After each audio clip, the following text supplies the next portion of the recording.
ሰላም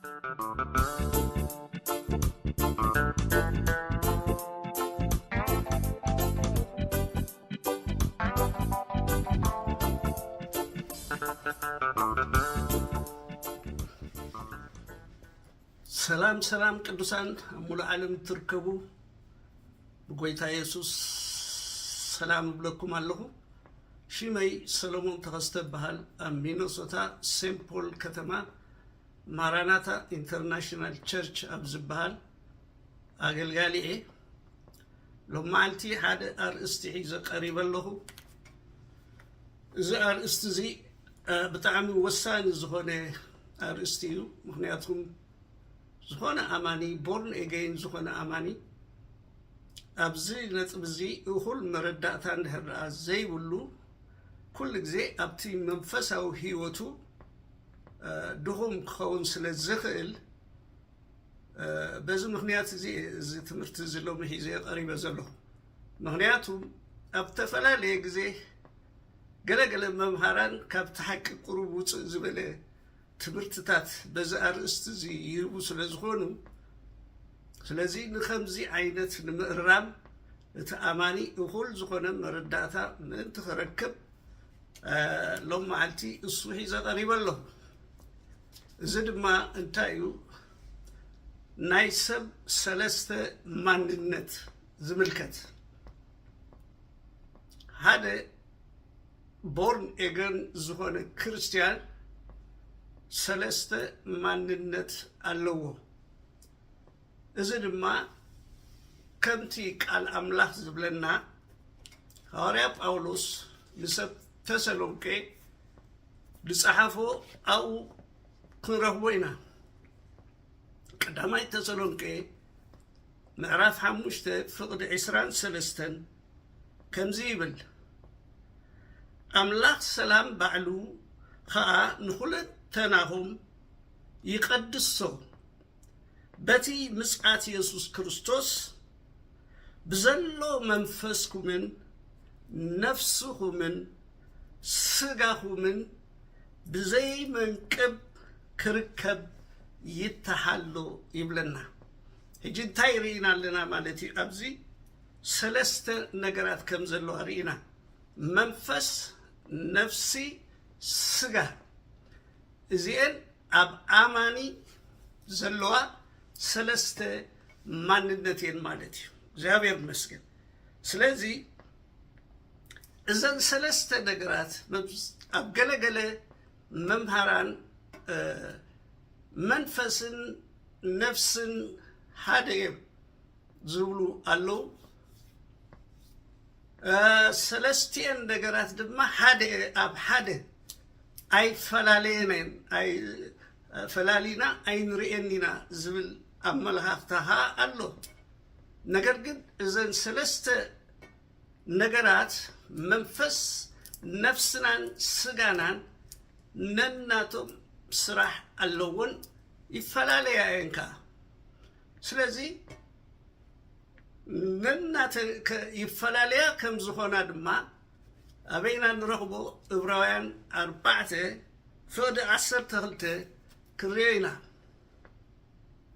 ቃል ኣምላኽ ህያውን መስለጥን እዩ እሞ ካብ ክልተ ዝኣፉ ሰይፊ ዝበልሕ እዩ፣ ነፍስን መንፈስን መፈላለዮ ኣካላትን አንጉዕ ክሳዕ ዝፈሊ ዝሰጥም ኣብ ምሕላልን ሓሳብ ልብን ከዓ ዝፈርድ ይብለና። ስለዚ ኣብዚ ጠቂስዎን ኣሎ ሰለስቲአን ዝተፈላለያ ምዃነን። ስለዚ ክቡራን ቅዱሳን ቃል ኣምላኽ ብዝግባእ ነገር እንተዘያጽኒዕናዮ ኣብቲ መንፈሳዊ ሂወትና ብጣዕሚ ክጎድኣና ይኽእል እዩ ማለት እዩ። ስለዚ መጀመርያ እንሪያ ሕጂ ካብዚ ተበጊስና መንፈስ ዝብል ክንሪኢና። እግዚአብሔር ይመስገን። ስለዚ መበገሲና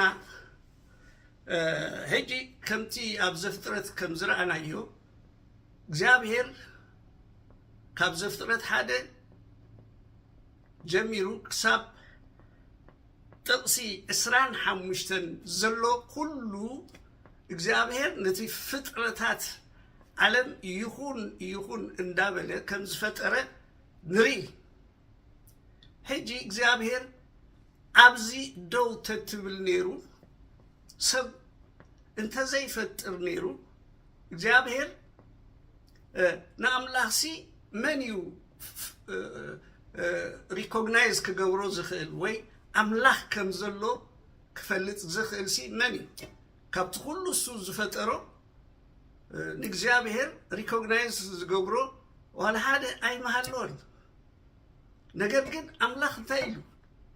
ናይ ግድን ንዕኡ ዝመስል ሰብ ምስኡ ርክብ ዝገብር ሰብ ከም ዘድሊ ስለ ዝፈለጠ እግዚአብሔር እንታይ ገይሩ ሹ ኣብ ፍጥረት 1:26-27 ከምዚ ዝብል ንረክብ ኣምላኽካ ብመልክዕና ከም ምስልና ሰብ ንግበር ንዓሳ ባሕርን ንዕዋፍ ሰማይን ንእንስሳ ንብዘሎ ምድርን ኣብ ምድሪ ለመም ንዝብል ኩሉ ለመምታን ይግዝኡ በለ ድሕራያ ስዕብ ኣቢሉ ኣብ 27 ኣምላኽ ድማ ብመልክዑ ሰብ ፈጠረ ብመልክዕ ኣምላኽ ፈጠሮ ተባዕታይን ኣንስታይን ገይሩ ፈጠሮ ኣምላኽ ድማ ፍረዩን ተባዝሑን ንምድሪ ከዓ ምልእዋን ምለኽዋን ንዓሳ ባሕርን ንዕዋፍ ሰማይን ኣብ ምድሪ ለመም ንዝብል ኩሉ እንስሳን ከዓ ግዝኡ በለ እግዚአብሔር መስገን ስለዚ እግዚአብሔር ነዚ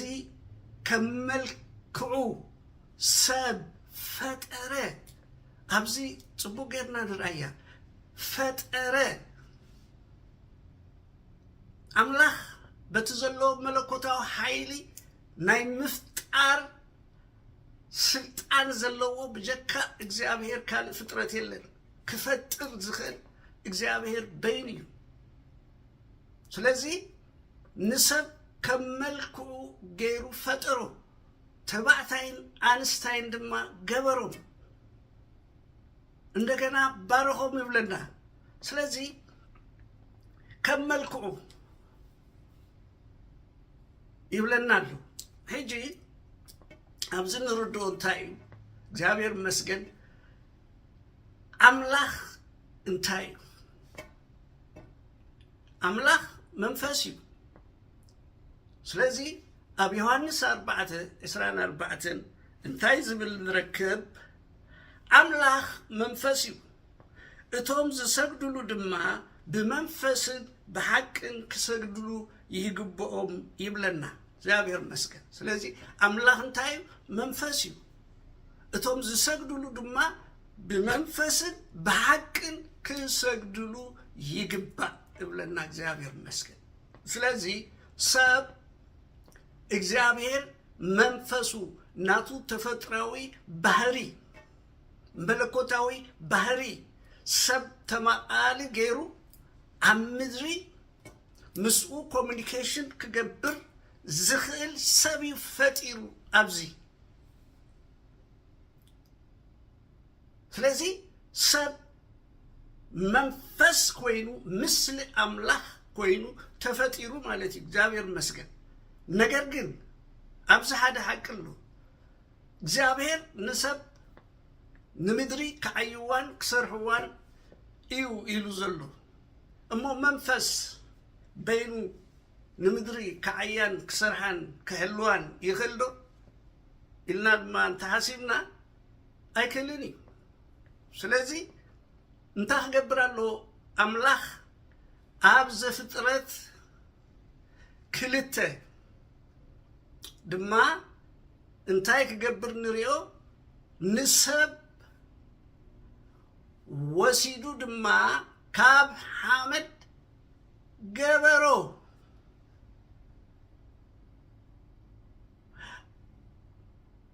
ይብለና እንደገና ኡፍ ኢሉኻ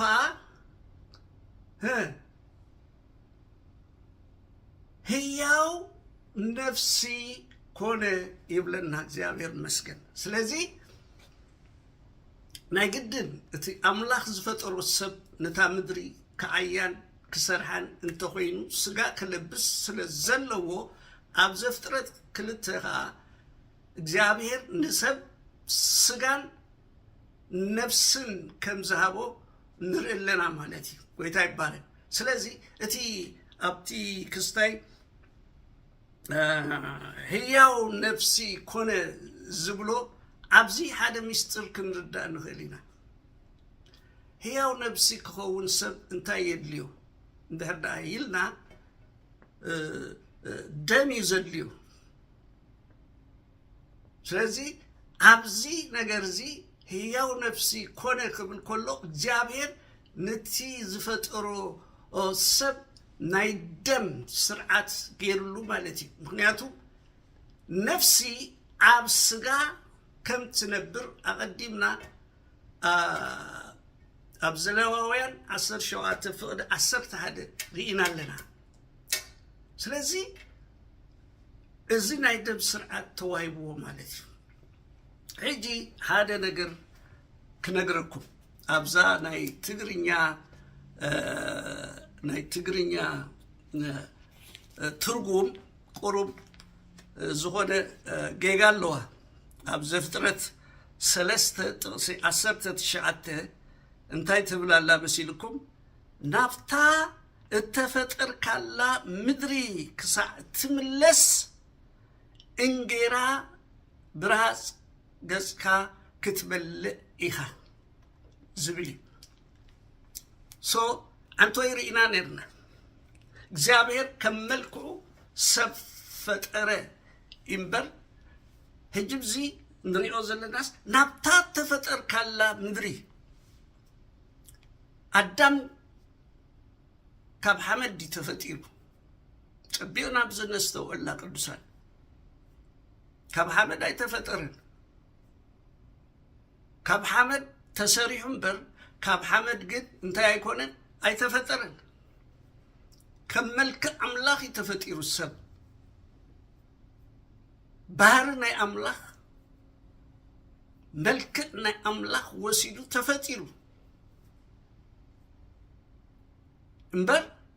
ካብ ሓመድ ኣይኮነን ስለዚ እዚኣ ኣብቲ ናይ እንግሊዝኛ ትርጉም ክንሪኣ ከለና ፎርምድ እያ ትብል ናብታ ተሰራሕካላ ናብታ ምድሪ ናብኣ ክትምለስ ኢኻ እዩ ዝብል እምበር ናብ ተፈጠርካሉ ኣይብልኒ እሞ እዚ ነገር እዚ ሕጂ ንብዙሓት እዚ ከጋግ ክእል እዩ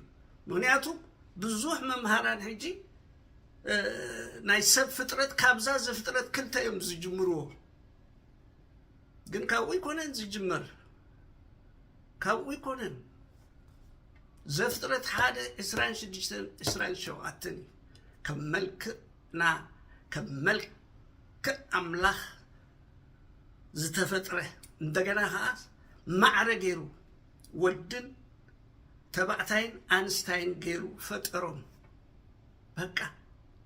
ሕጂ ኣብ መንጎ ኣንስታይን ተባዕታይን ኣብዚ ማዕረ ገይሩ ከም ዝፈጠሮም ኢና ንርኢ ነገር ግን ድሕሪ ውድቀት ናይ ኣዳም እቲ ናቶም ዝነበረ ማዕርነት ክስታይ ኮይኑ ማለት እዩ ርእሲ ኣዳም ርእሲ ክኸውን ከሎ እታ ሄዋን ድማ ሰብኣይኪ ይምለኪ ኣብ ትሕቲ ሰብኣይኪ ኩኒ ኢሉ እግዚአብሔር ንሄዋን ኣብዚ እዩ ትሕት ኣቢልዋ እምበር ኣብቲ ፍጥረት ግን ዘሴብ እዩ ሓደ ዓይነት ኮይኖም እዮም ተፈጢሮም እግዚአብሔር መስገን ስለዚ እዚ ካብ በልና መንፈስ እንታይ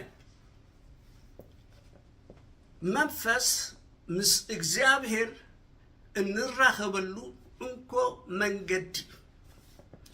ምስቲ ሰማይን ምድርን ዝፈጠረ እግዚአብሔር እንራኸበሉ መንገዲ እዩ መንፈስ እንደገና ድማ እቲ መንፈሳዊ ዝኾነ ዓለም ክንርዳእ ንኽእል ምስጢር ናይ ኣምላኽ ክንፈልጥ እንኽእል በዛ መንፈስና ማለት እዩ እግዚአብሔር እቲ ናቱ ምስጢር እቲ ኣብ ዙፋኑ ዘሎ ሁሉ ነገር ንደቂ ሰባት ይርኤም እዩ ይገልጸሎም እዩ ነዚ ድማ ብሕልምን ብራእን እግዚአብሔር ይዛረብ እዩ بحلمي يريكا እንደገና ድማ ብራእይ ድማ ይርኤካ እቲ ሚስጥር ናይቲ ሰማያዊ ነገር እንፈልጠሉ በዚ መንፈስና እዩ ካለ ምስ አምላኽ ብኻልእ ነገርና ኮሙኒኬት ክንገብር ኣይንኽእልና በዛ መንፈስ ዝኾነት እዩ እግዚአብሔር ይመስገን ስለዚህ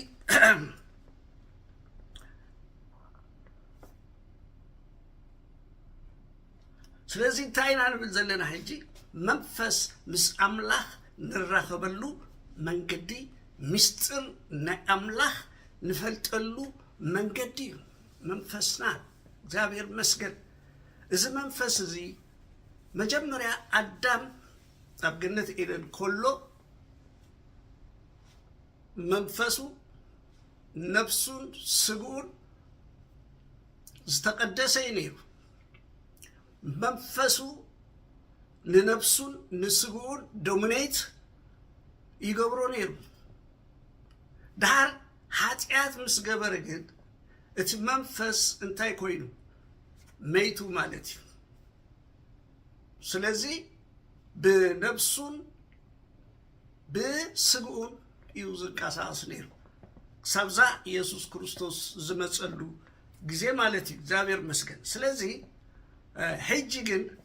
በክርስቶስ ድማ ኢየሱስ ክርስቶስ እቲ ብርሃን ዓለም ናብ ዓለም ምስ መጸ ድማ እንታይ ኮይኑ በክርስቶስ ዝኣመነ ዘበለ ሁሉ እዚ መይቱ ዝነበረ መንፈሱ እንታይ ኮይኑ እንደገና ዳግም ከም ተወልደኻ ንርኢ ማለት እግዚአብሔር ይመስገን ድሕሪ ዘመናት ድሕሪ ክንደይ ጊዜ ኢየሱስ ክርስቶስ ናብ ምድሪ ምስ መጸ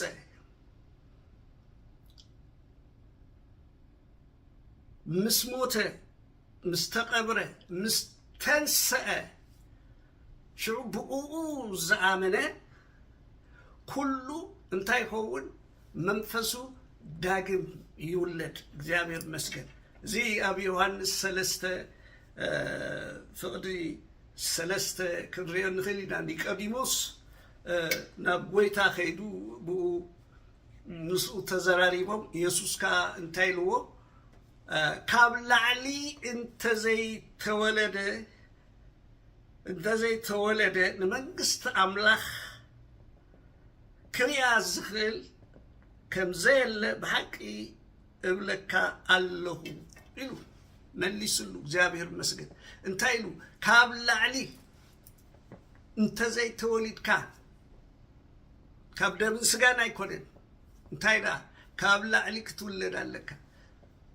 ኒቆዲሞስ ባዕሉ ግራኣት ይዎ ነይሩ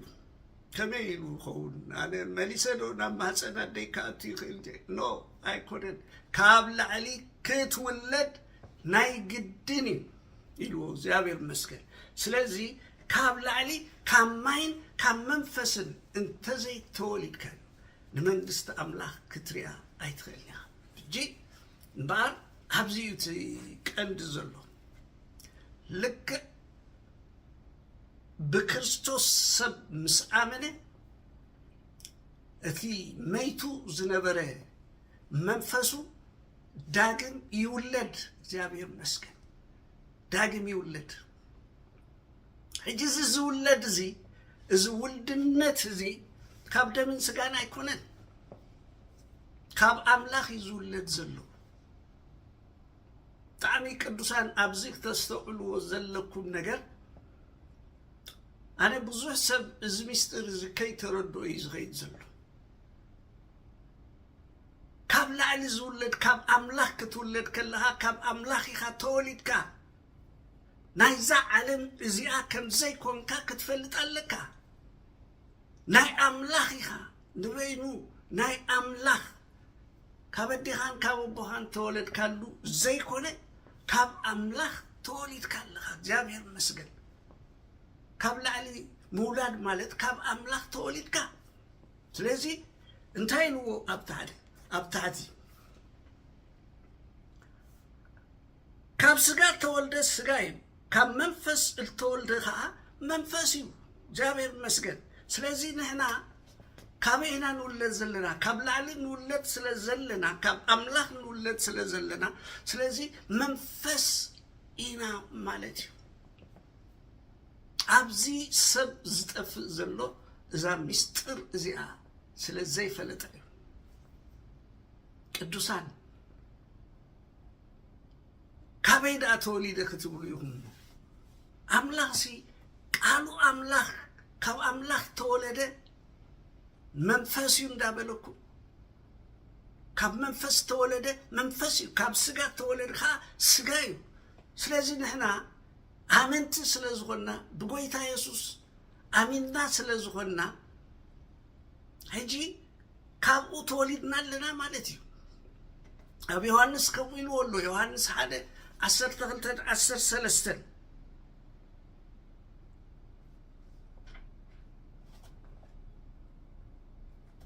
سلازي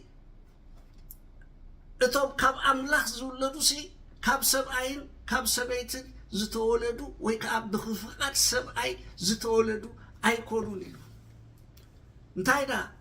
كاب أملاخ زتولدو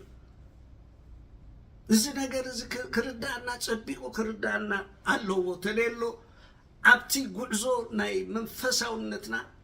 دخماتنا نخون سب منفس مهانو انت زي أمينو كاب أملاخ كان تولد انت زي أمينو كما يجيرو منفسا ونجار كهوني خير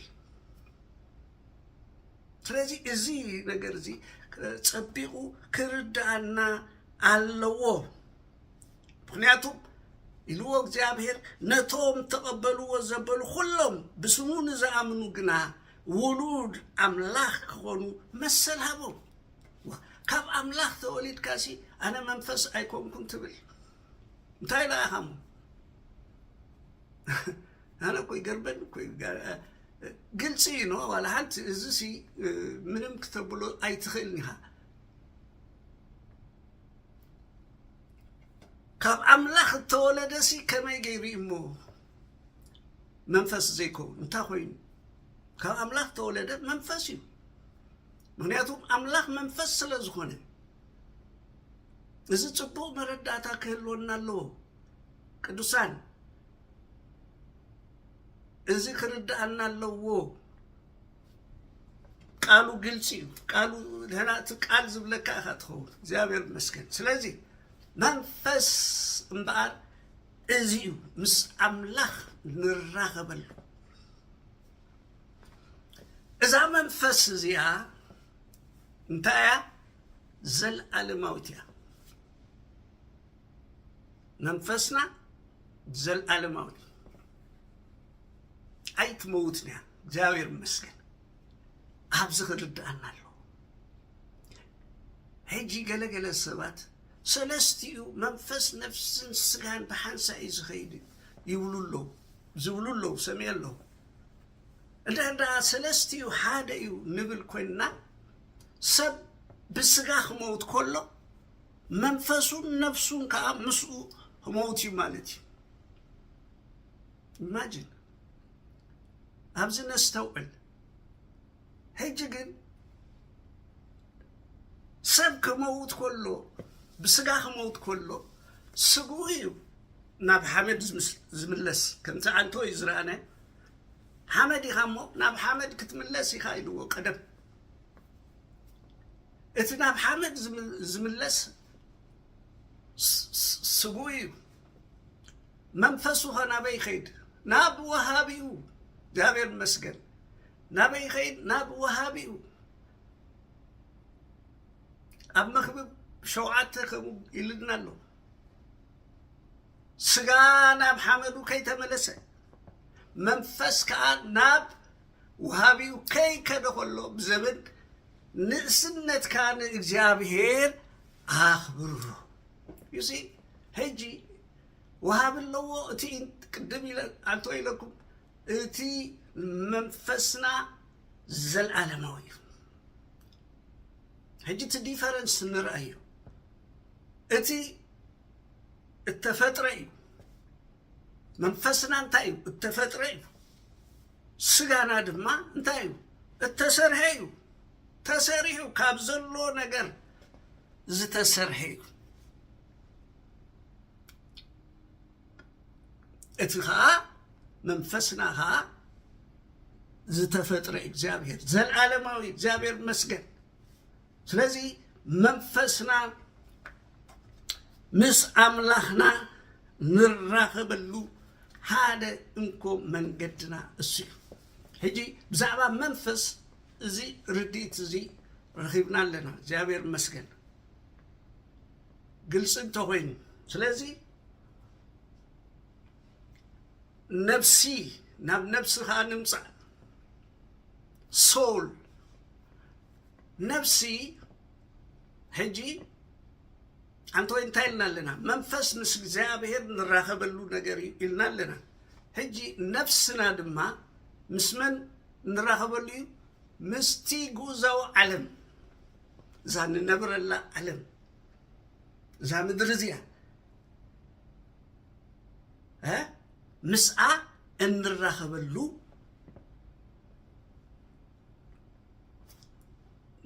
መንገዲ ማለት ነፍስና እግዚአብሔር መስገን ሄጂ ነፍሲ ክንብል ከለና ሰለስተ ነገራት ዝሓዘት ያ ማለት እዩ ፍቃድ ስምዒት ማይንድ ወይ ከዓ ሓሳብ ወይ ከዓ ፍልጠት ክንብሎ ንኽእል ኢና እግዚአብሔር መስገን እዘን ሰለስተ ነገራት እዚኣ ኣለዋ نفسنا دما بعلا هيجي كم سجانا مدري تخيدنا إترناليا زل عالماويتيا جابر مسكن هيجي زل عالماوي كل بالكلنا كل تمن قدي يزلو مالتي هذا ناب سيول زوسد هذا دما ناب زل عالم هيوت زوسد مالتنا جابر مسكن ስለዚህ ዛ ሶል እዚያ እዘን ሰለስተ ነገራት ኣለዋልና ኣለና እግዚአብሔር መስገን ስለዚህ እቲ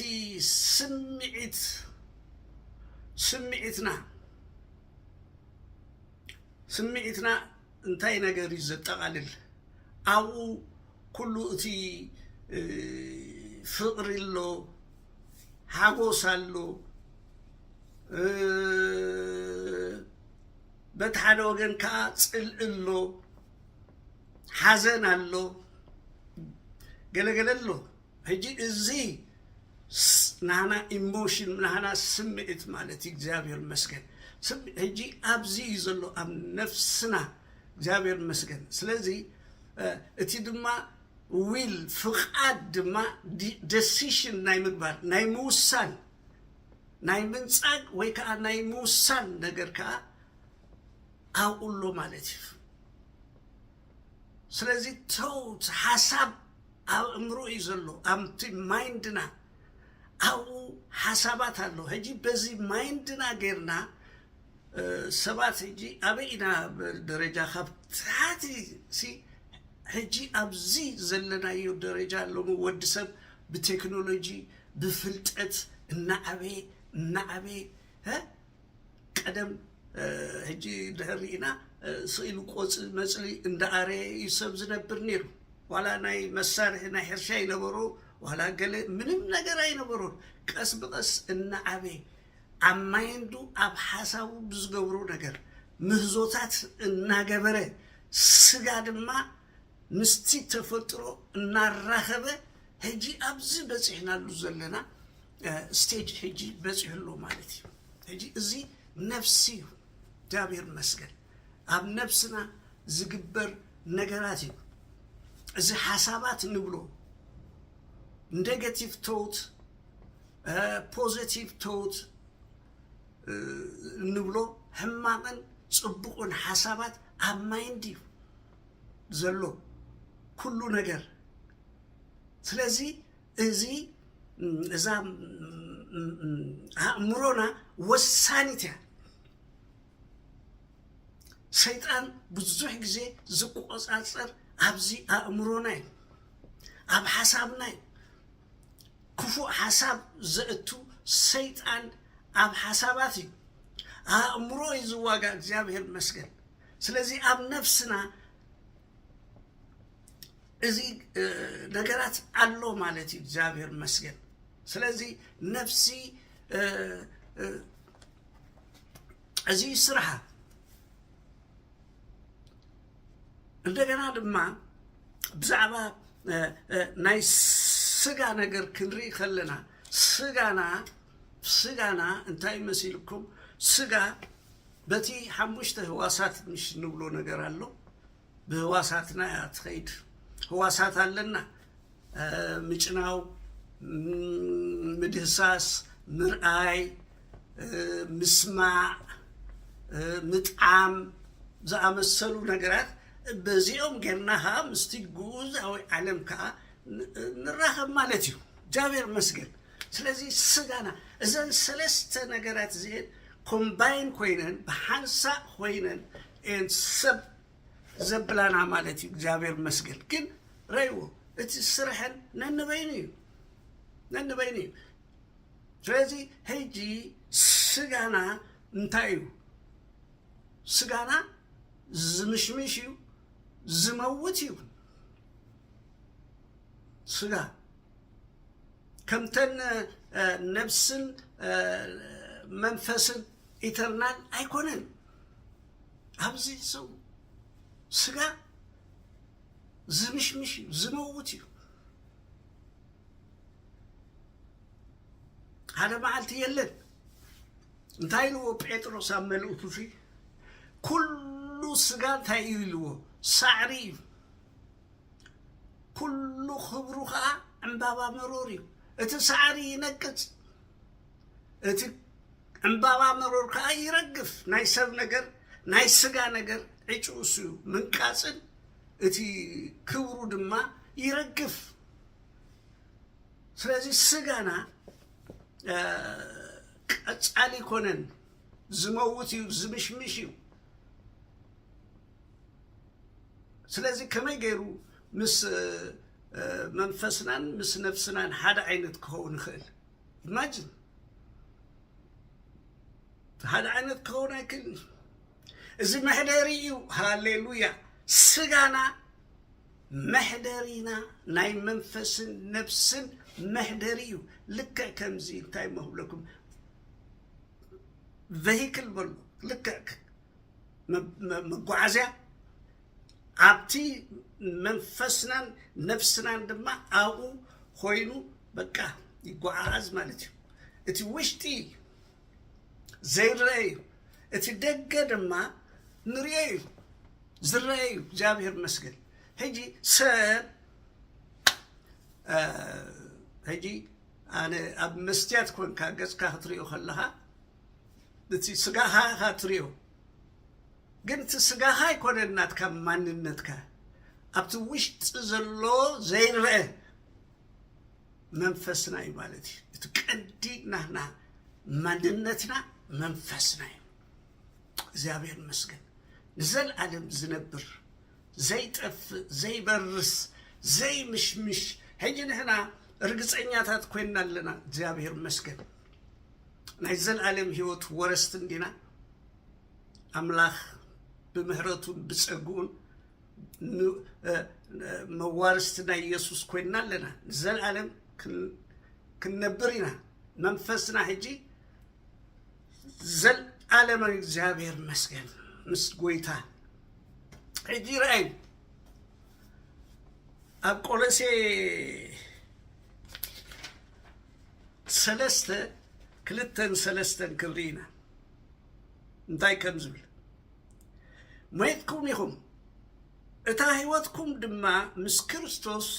ኣብ ኣምላኽ ተሰዊራ ኣላ እሞ ኣብ ላዕሊ ዘሎ ሕሰቡ ኣብ ምድሪ ዘሎ ኣይኮነን። ሃሌሉያ። እንታይ ይብላ ኣሎ?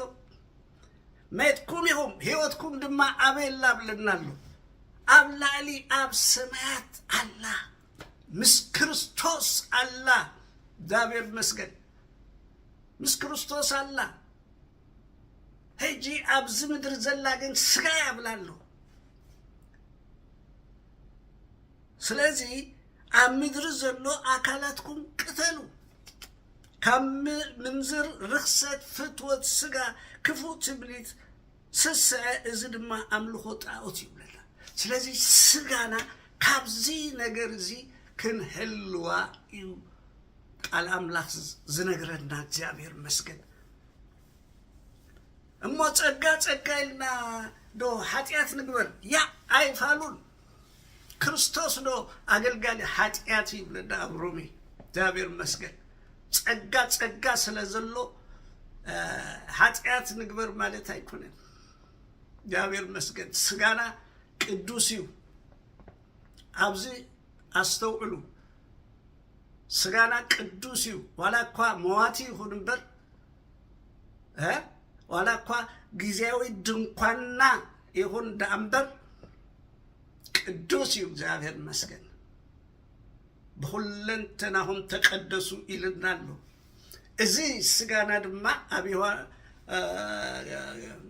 ቀዳማይ ቆሮንቶስ 3:16 ንስኻትኩምሲ ቤት መቅደስ ኣምላኽ ምዃንኩም እንዶ ኣይትፈልጡን ኢኹም ይብለና። እግዚአብሔር ይመስገን ንሕና ቤት መቅደስ ኣምላኽ ኢና። መንፈስ ቅዱስ ኣብ ውሽጥና ኣሎ። ስለዚ ንመንፈስ ቅዱስ ክነጉሂ ኣይንደሊን ኢና። እዚ ስጋ እዚ ቅዱስ እዩ። እግዚአብሔር ይመስገን ሓደ እኳ ነዚ ቤት መቅደስ እዚ ተማሰነ እግዚአብሔር ከማስኖ ይብል። ቅዱሳን ንሕና ኢየሱስ ክርስቶስ እቲ እንኮ ህይወቱ በጃና የሕሊፉ ስለና ናህና ሞት ዝሞተ ንሕና እናቐለድና ክንነብር ኣይኮነን። ኣምላኽ መስገን ብቅድስና ምእንቲ ክንረክን ነብር እዩ። ንእግዚአብሔር ዘሕጉሶ ነገር እናመርመርና ክንነብር እዩ። እግዚአብሔር በጃና ሓሊፉ ኢየሱስ ጎይታ እዩ። ስለዚ ንሕና ንስጋና ከም ቀልዲ ጌርና ኣይንሪዮን ኢና። እግዚአብሔር መስገን ስጋና ክቡር እዩ። ግን ሬሁ ሰለስት እዩ ነንበይን እዩ ሰብ መንፈስ እዩ ነፍስ ኣለዎ ኣብ ስጋ ድማ ይሓድር። እዚኣሲ ከመዮም ሰባት ጥውይ ዘብልዋ ነለዚ ዝበልና ኮይ ካል ኣይኮነን። ሰብ መንፈስ እዩ። መንፈስ እየ ስለ ዝበልካ መንፈስ ጥራሕ ኮ ክትከውን ኣይትኽእልን ኢኻ። ኣብ ስጋ ከለኻሲ መንፈስ በይኑ ክትከውን ኣይትኽእልን ኢኻ። ግን መንፈስ ኢኻ ነፍስን ለካ ኣብ ስጋ ተሓድር። እቲ ከም መልክዕ ኣምላኽና ተፈጥረ መንፈስና መንፈስ እዩ። እግዚአብሔር ይመስገን እዚ ምስጢር እዚ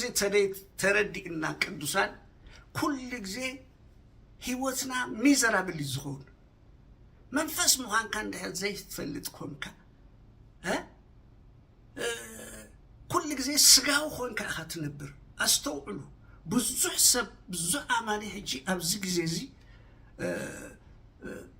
በቃ ስጋዊ ኮይኑ እዩ ዝመላለስ። ንምንታይ? እታ ምስጢር ኣይተረዳእቶና መንፈስ ምዃኑ ምስሊ ኣምላኽ ከም ተፈጥረ ስለዘይፈልጥ። ስለዚ ፕሊስ ክርዳእና ኣለዎ። እዚ ነገር እዚ ተረዲእና የብለኩም ኣለኹ።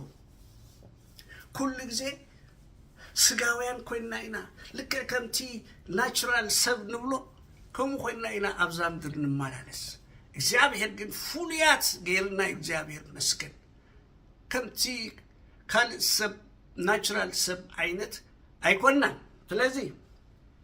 يسي تلازي انتايو ريهم حنتي أبي ساس حمسان شواتن أسر شدشت انتاي بلنا نزل عالم أي كبأسن نحوروها أي كقطعني انت زي خوينو اتنزفت أركوان نفسات منفسن عبقد مي متحللا نيرن جابير مسكن تفتر منفسنا تفتر بر زتسرح أيكولن جابير مسكن هاليلويا سلازي سجانا زتسرحي سلازي سجانا زموتيو منفسنا غازل ألماوي هجي اتي فللي أبزي نريو لنا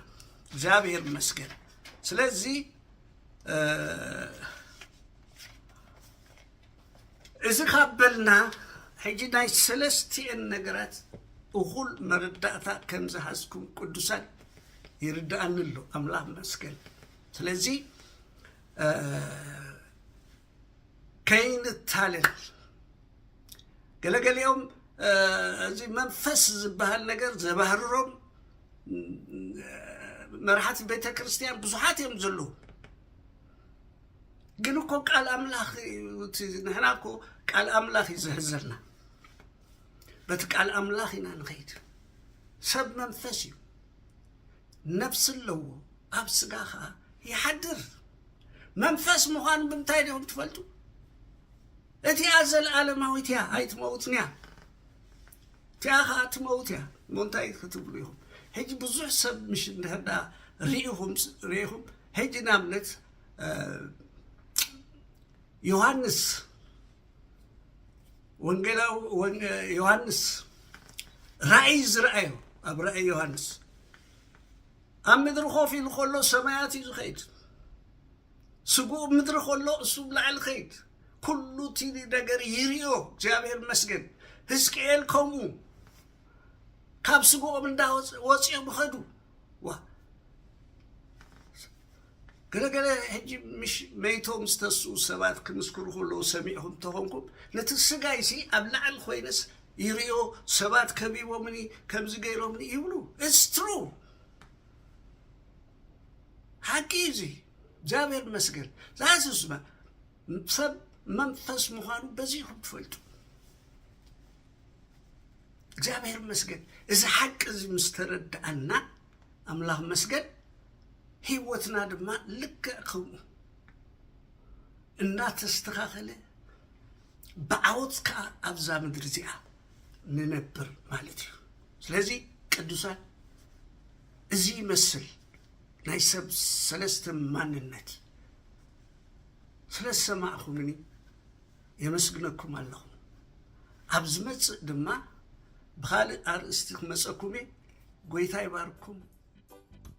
شالوم